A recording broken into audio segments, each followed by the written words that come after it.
enter a digital space by using a headset.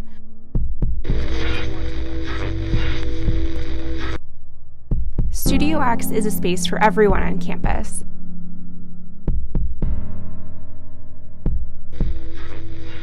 Augmented reality, or AR, places digital content within the real world. Virtual reality, or VR, is more immersive. Extended reality, or XR, is the umbrella term.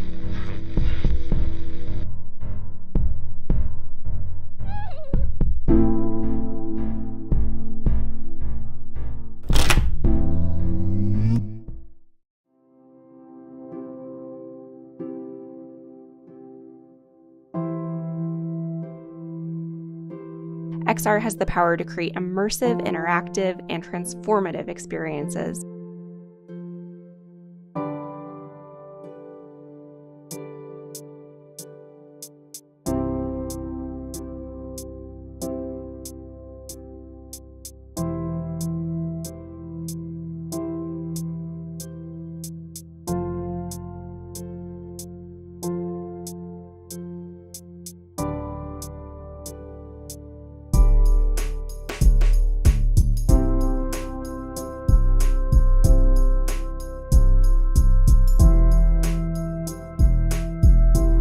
There's always more to learn.